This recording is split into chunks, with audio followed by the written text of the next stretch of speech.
Hola, y'all. Welcome to my channel. If you're new here, welcome. If you're not new here, welcome back, y'all. My name is Elle, and this is my perspective. Guess what, guys? Today is December 3rd. I know it's late. Today is December 3rd, 2023. And y'all see that? I have been here in Merida, Mexico for 1 year today. So, what do I have to tell y'all after being here for a year? Nothing. I have to tell y'all to go back and look at my videos because I've been telling y'all information the whole time. I'm not going to save it all just for today, but I will do some recaps, not keeping you on the thing as long as possible, but I want to do some quick recaps. So, top videos. I want to do two top videos. Before I get to those two top videos, I do want to say that yes, the United States and Mexico are two different countries, and things do happen totally different in both countries, right? But for people who keep saying that the United States and Mexico are two different things, we know that. I hope that we know that. But I also want to say this when different comments come through, I can tell if you have not left the United States. Like if you are just spouting for the sake of spouting and you haven't left the United States because your words show that you lack experience. I'm just going to say that. I'm going to say it nicely. I said what I said. Okay. The other thing is that we all transition differently, right? I am a slow transitioner, right? But I will say this, I've always been slow at taking things in, but once I got it, I got it. And I can get do it from any variation. You can throw variables at me like out the blue. I still got it, right? Because it took me so long because I'm processing it like crazy. And so everything I'm processing. So those are things that I have to say about that. Like the things are different, right? Things are different. And I know that things are different, but not everything is different, right? Not everything is different. So let's move on. First video. The video, the 10,000 pesos where I got, right? Again, these videos, they have information in them. They are learning tools, right? So I want you to take my experiences and learn from them, or even just play them in your head and be like, oh man, if this was to happen to me, this is what I would do. Like, or because this happened to her, this is what I want to do to make sure it doesn't happen to me, right? So let's go back in time just so that you got a better context, right? So I'm in the Hotel Kenya. I showed y'all a little bit of the street. I showed y'all the hotel, all that jazz and jazz, right? So that's where I was at for a month, right? Stayed in the hotel. I did not pass go. I did not collect $200, right? Meaning I did not go to Walmart. I didn't go to Central. I didn't go anywhere. I stayed right there in that hotel because everything was so new. If I would have done too much by myself, it would have been overwhelming. Overwhelming, right? I know what I can handle, right? Completely different than what somebody else can handle, but I know what I can handle. So I stayed in that hotel. I went to the mall one time, which is a 10-minute walk down the street, same street, but down the street. And then I came back, right? And I enjoyed it. But then I realized, hey, why am I coming all the way to this mall when I can't get anything to bring back to put in my refrigerator? Because my refrigerator is a baby refrigerator. But I got to see what a mall looked like, and I was really happy. I felt accomplished. So moving on to the actual events. Okay, hotel. My Spanish is shady, McGrady, and I haven't explored a single neighborhood. In the United States, I've moved over 18 times. Most times I move, I am not exploring all the neighborhoods, but I'm going to see where I want to move. I say it that way because there's no need for me to explore all the neighborhoods when I know the type of housing I want is going to exclude some neighborhoods. I hope that makes sense. So, yes. Now, with that being said, didn't explore anything, knew nothing about Merida. The only thing I knew was where I was at. That's all I knew. But I came to learn that I love being on a busy street, a main street, because everything was super accessible. And even when I moved and was looking for a place to move, I still wanted the same thing. Something right off of a busy street because everything is accessible.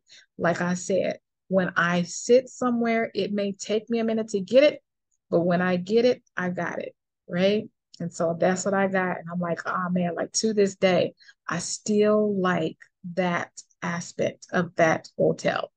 So moving forward, again, because I don't know anything, I am not about to overwhelm myself with the thought of finding a place to stay. So I hired someone to help me look for a place to stay. Okay.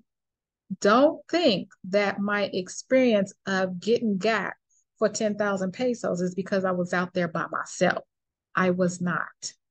Okay. So that, and then the realtors put both of those together, and they are both saying that I had to put a deposit down if I wanted to, if I like this place and you got to put a deposit down. I did not realize that it was an option to not put a deposit down. I never knew that it was an option. So even when I was looking at the places, I was looking in whatever the max amount was. Like, let's say that I'm looking at a place that's 10,000 pesos, a place that's 10,500 pesos, a place that's, 12,000 pesos. Whatever the case is, I'm going to have the max amount, which will be the 12,000 pesos, so that if I wanted it, then I knew that I was going to have to put a deposit down. That's me going into it. I knew that I had to put a deposit down. And then putting a deposit down would take it off the market type thing, blah, blah, blah, blah, blah. What I found out and what I put in those videos is a deposit is not, mm-mm, it is not. That's number one. Number two, because I got, if you decide to put a deposit down moving forward, anywhere that you go, you learn from me. And because I got, you learned if I put a deposit down, before I even give a deposit, I'm going to first of all make sure that the person even owns the property. And I'm also going to have this list of conditions that they're going to sign, so that if I decide that I don't want the property or I don't want to sign the contract because they aren't putting all the things in a contract that I said I wanted in a contract, and I don't sign the contract, then I get my money back. Like, you're going to know all those things because you learned from me. The other thing, the third thing, whatever number we own, the realtor, like, I don't even know that that realtor was real. The realtor should have been real, because after September of 2022, I believe, the realtors had to be licensed here in Merida, Mexico. When I was looking for my place, it was after September of 2022. So that person should have been a licensed realtor. But because I'm sitting here looking at property that isn't even owned by the person who's making it like they own a property, that they ain't even an owner, like that, what is that? What is that? But again, that may be the difference. That is a difference in the United States and Mexico. Maybe they don't have to do due diligence and vet people who say that they own property to make sure that they really own it before they start showing houses. Maybe that's a thing that realtors don't have to do. I don't know. But again, I don't know all the differences between Mexico and the United States, but the things that I am coming across, I'm sharing with you. Because at the end of the day, guess what, guys? If something goes wrong,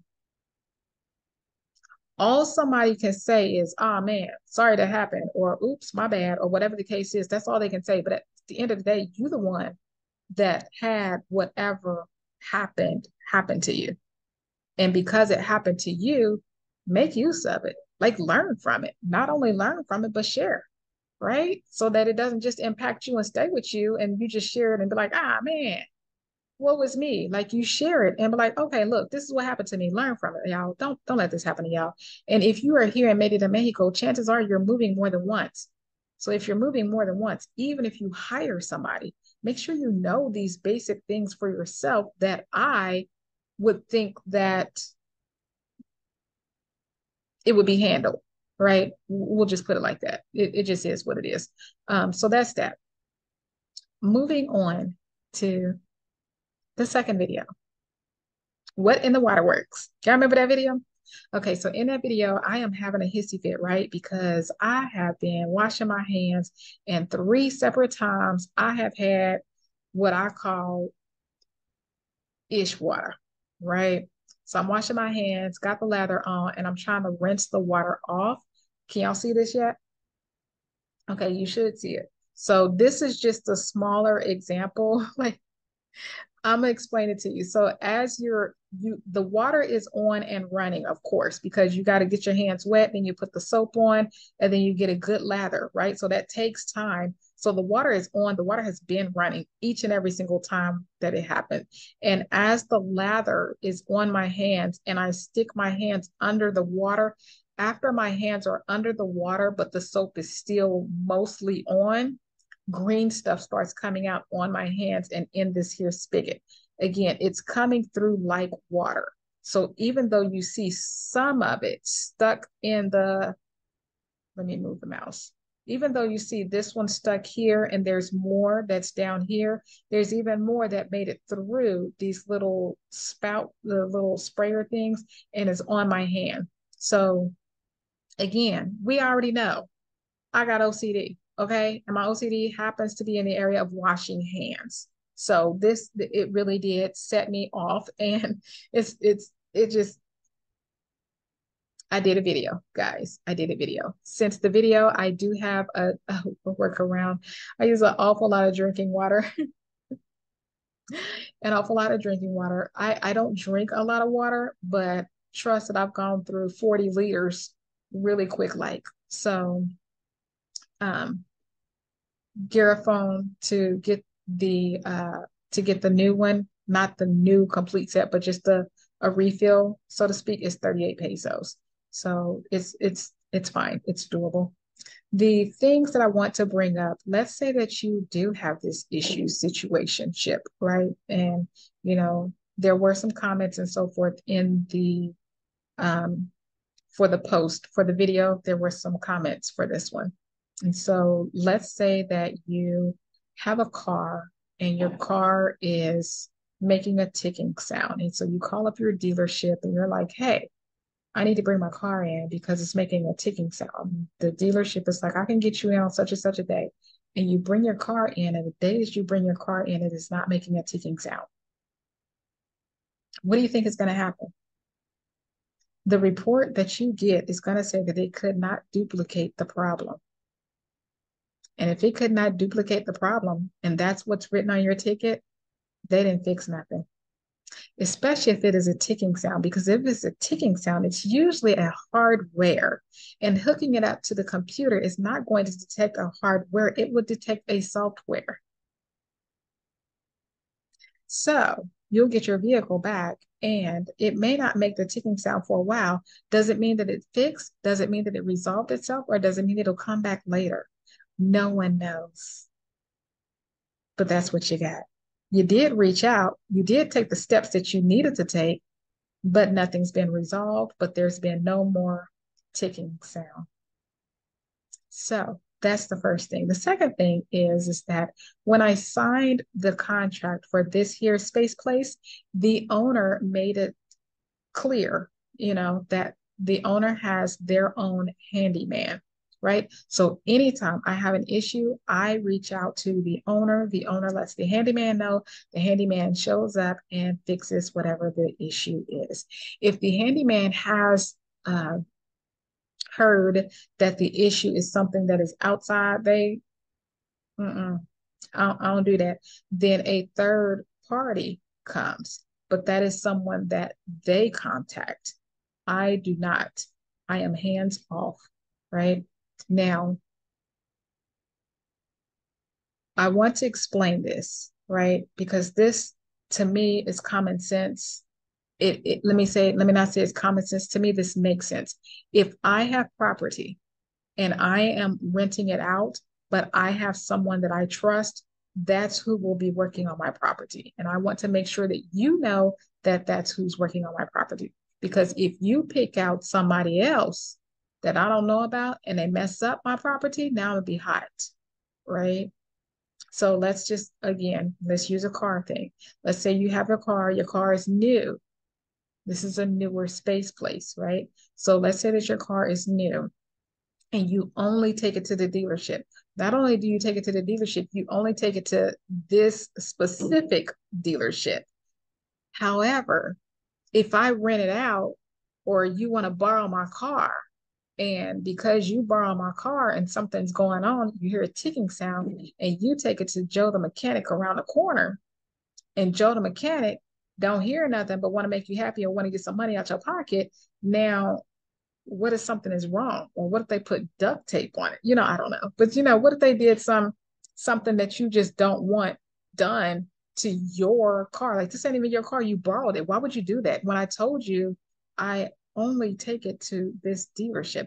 So that's what I am doing. I am respecting the desires of the owner. The owner has their system, their protocol, and everything else. So I'm not going to call an expert. I'm not going to call a non expert. I'm not calling anybody, right?